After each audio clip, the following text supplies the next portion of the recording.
नमस्कार। आज मैं आपकी बेटी, आपकी बहन फेसबुक के माध्यम से आपके साथ जुड़ रही हूँ। मुझे बहुत सारे कमेंट्स आ रहे हैं कि बहन आपके साथ क्या हुआ, हमें अपनी समस्या बताइए, हम सब आपके साथ हैं। पूछ रहे हैं कि शादी में क्या प्रॉब्लम हुई। मैं आज आप सबके साथ अपनी पीड़ा को साझा करने आई हूँ। मेरा नाम शिल्पा है और मैं गांव पीना, जिला मुजफ्फरनगर की रहने वाली हूँ।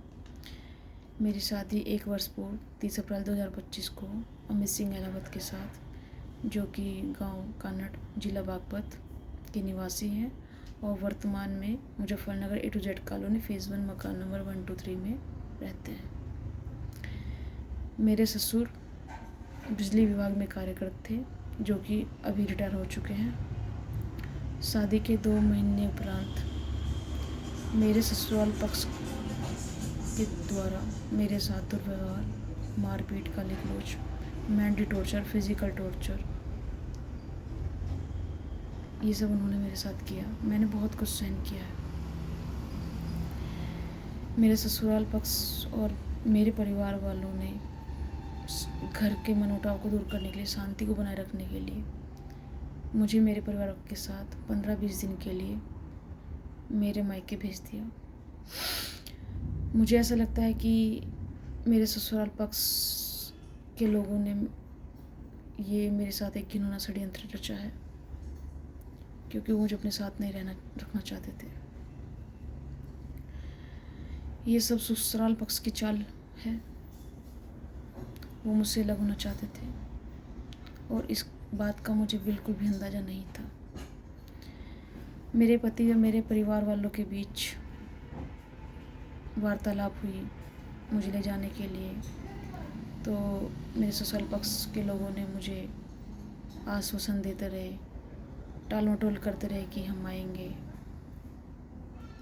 वो हमें गुमराह करते रहे। मैं अंदर से बहुत टूट चुकी थी, बहुत हताश हो चुकी थी। मुझे कुछ समझ नहीं आ रहा था मैं क्या करूं।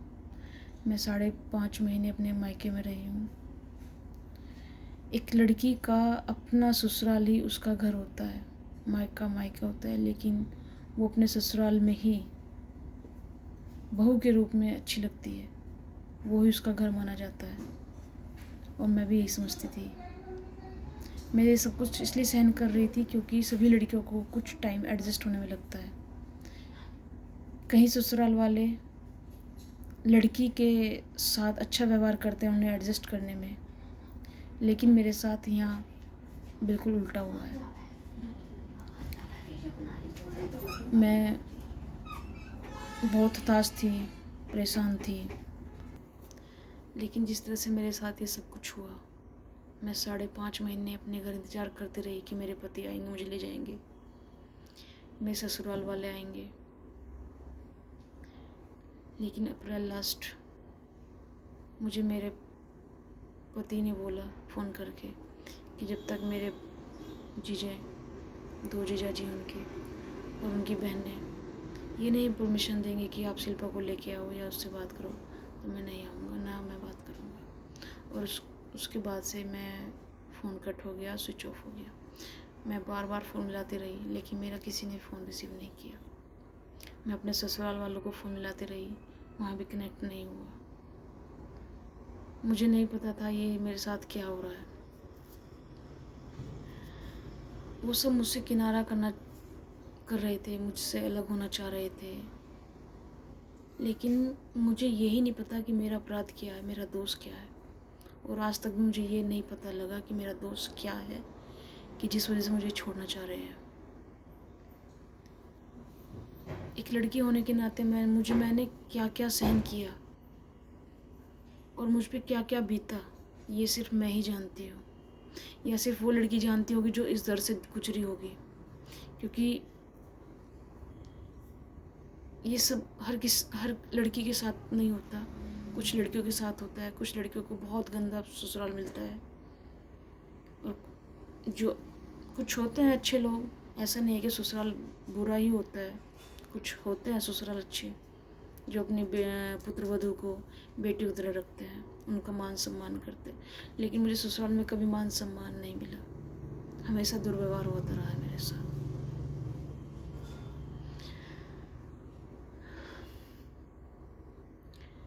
जब मुझे एहसास हुआ कि मेरा ससुराल मुझे लेने नहीं आएगा, तो मैं खुद अपनी मर्ज़ी से अपने ससुराल पहुंची।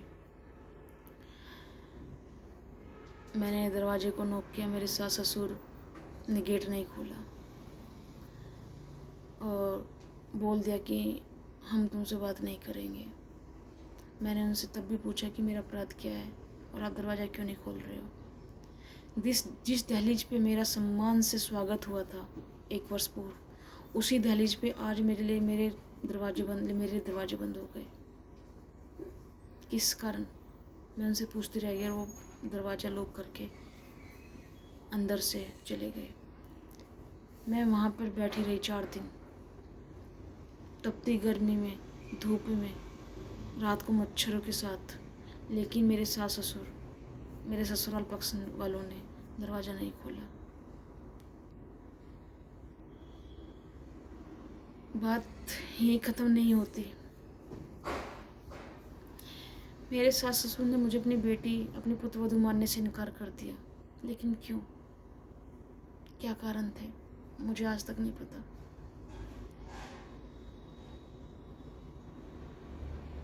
मैंने अपने ससुराल वालों के अगेंस्ट कोई एप्लीकेशन, कोई प्रार्थना पत्र, कोई कंप्लेंट, कुछ भी नहीं दिया।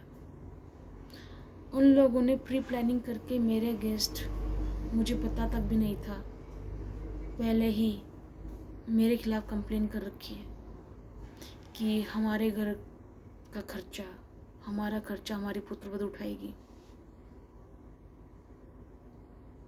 मैं कोई जॉब नहीं करती हूँ, मैं एक हाउसवाइफ हूँ और मैं खर्चा कहाँ से उठाऊँ? खर्चा सास ससुर और पति उठाते हैं। यहाँ पे एलिगेशन मुझे पे लग रहा है कि हमारा खर्चा हमारी पुत्रवधू उठाएगी।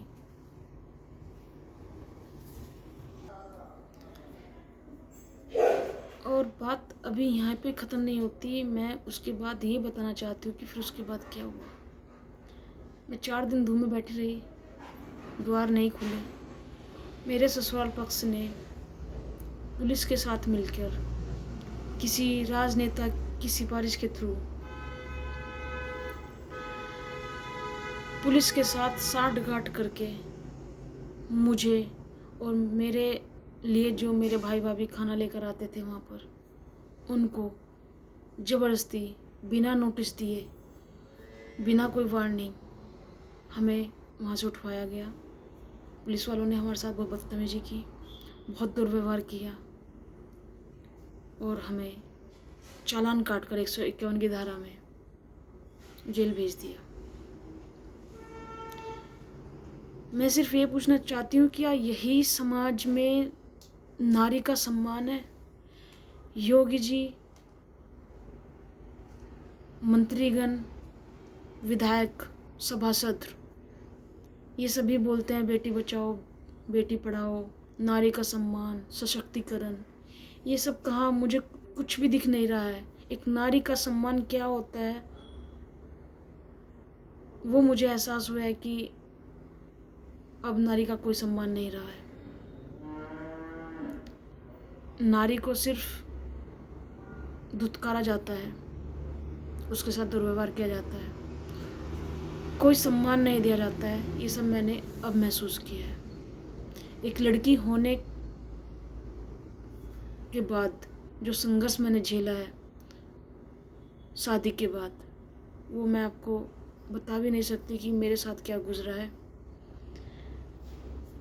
मैं अंदर से इतनी टूट चुकी हूँ कि मुझे भी समझ नहीं आ रहा है कि मैं क्या करूँगी। और बात यहीं ख़त्म नहीं होती है। मेरे तो सिर्फ यही मांग थी कि मैं अपने पति के साथ रहना चाहती हूँ, उनके साथ अपना जीवन यापन करना चाहती हूँ। और पुलिस ने क्या किया? मुझे जेल भेज दिया, ससुराल न भेजकर जेल भेज दिया। सिस्टम इतना गिर चुका है, इतना करप्शन आ चुका है कि एक लड़की को जेल भेज दिया। ये कौन सा न्याय है? मैं योगी जी से पूछना चाहती हूँ, क्या यही सरकार के द्वारा जो नागरिक को सुरक्षा दी जाती है, पुलिस प्रशासन को जो शपथ पत्र दी जाती है कि आप सबका सम्मान कीजिए, आम नागरिकों की सेवा कीजिए, क्या यही वो सेवा है कि एक नारी अपने ससुराल जाना चाहती है और उसको जेल भेज रहे हैं विदाउट कोई नोटिस, विदाउट कोई वार्निंग? कोई अपराध नहीं है, कोई क्राइम नहीं किया, तब भी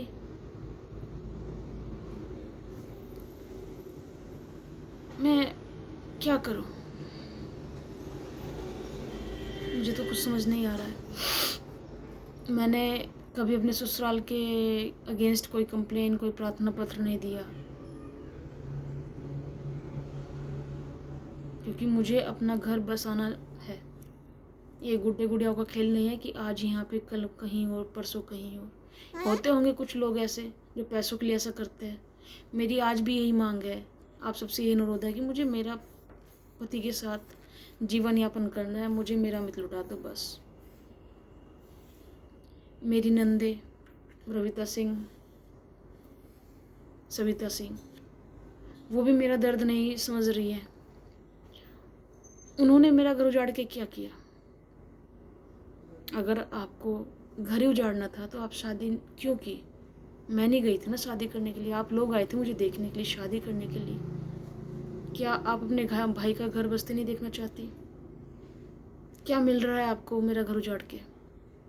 क्या नंदों का यही फर्ज होता है? मैं उनका इतना सम्मान करती थी, इतना प्यार करती थी उन लोगों से, लेकिन उन लोगों ने बदले में मुझको क्या दिया? तिरस्कार, दुर्व्यवहार। आज जो ये समाज बोलता है नारी का सम्मान, मुझे कुछ नहीं दिख रहा है नारी का सम्मान। मुझे एक अंधेरे जीवन में धकेल दिया गया है। मुझे अंधेरा ही अंधेरा दिख रहा है। मुझे समझ ही नहीं आ रहा है कि मैं करूँ तो क्या करूँ। और मुझे जेल भेजने के बाद भी पुलिस ने मेरे साथ क्या दुर्व्यवहार किया है, मैं आपको वो भी बताना चाहती हूँ। ये प्रशासन क्या करता है एक लड़की के साथ?